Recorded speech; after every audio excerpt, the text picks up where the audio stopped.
And joining me now on set to have a look at what the French papers are saying today is Nick Rushworth. Hi, Nick. Hi, Hax. Thank you for joining us. And there are, of course, just 3 days to go before the first round of the French presidential election. Tell us more. And that's the headline for Libération this Thursday, Hax, as you can see there. 3 days to go before that first round, and the battle is on for the working class vote. So, of course, there the picture showing Marine Le Pen on the far right and Jean-Luc Mélenchon on the far left. Now, it's arguing that Marine Le Pen still holds the sway with working class voters, even though overall Mélenchon, as we've seen, has surged, hasn't he, over the last few days.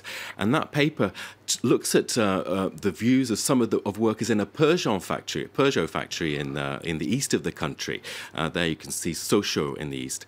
And it quotes one person, Emily, saying, well, I'm not going to even bother voting on Sunday because what do you have in France? You have a situation where either you're propped up by the state, you're taking all those welfare benefits, or you're a worker, and that means you have to struggle. So she's fed up.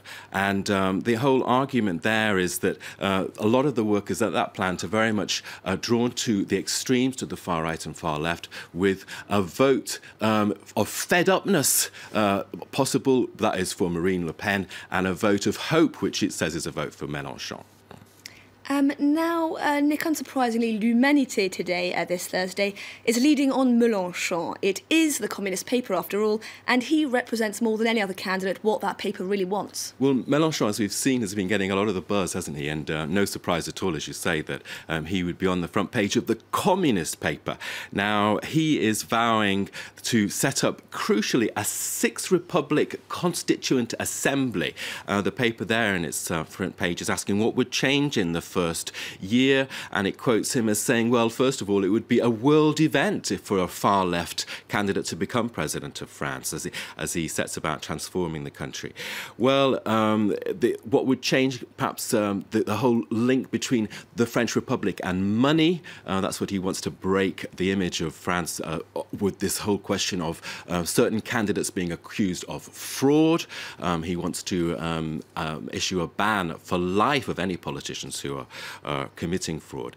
Now, another publication is looking at Mélenchon a little bit more closely and is warning, this is Slate here, you like Mélenchon out there, you people who love him, why don't you just read his policies a little bit more carefully? And it is damning, Hax. I mean, really, it's saying he is promising the moon, but his only way of getting there is with his own DIY rocket. And he's basically saying things like, I'll renegotiate debt whilst also pumping it up. On foreign policy, the quote there, he would be a very serious threat to peace with his views on Russia. So very damning criticisms indeed. So still staying with French politics, of course, one of the main right-wing papers is arguing pretty much the same thing could be said of several candidates. Well, yeah, this is L'Opinion, which has a picture of several other candidates. Well, Mélenchon there and a couple of the others as the three monkeys, see no evil, hear no evil, speak no evil, and they're all promising the moon, waving magic wands. There you can see La Pensée Magique, with all kind of promises to voters. And it decries that, saying that the lack of reality is something that seems to be specific to French politics itself, with all these crazy, unrealistic proposals. Now, it says that France, after all, is the highest OECD spender among the top countries, and yet 5 of the main candidates are actually proposing to spend yet more state money.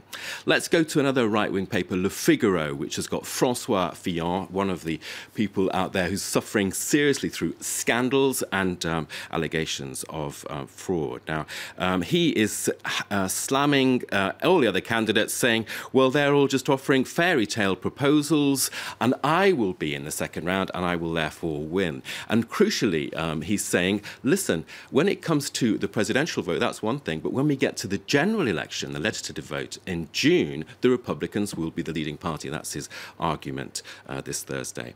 Let's stick with Le Figaro, Hax, which is looking at what actually Hollande might be thinking. Now, there you can see what Hollande is advising his ministers. Now, this is not about what he will vote. Those, apparently, according to that article, some ministers are saying he will vote for Macron. That's not certain. But what is certain is that he's saying that on Sunday evening, if Marine Le Pen is in the second round, that whoever it is against her everybody in the ruling Socialist Party must vote against Marine Le Pen. So that's something we've seen, wasn't it, 15 years ago with her father. So extraordinary times in French politics. Very exciting times. Nicholas Rushworth, thank you very much for taking a look through the French papers for us.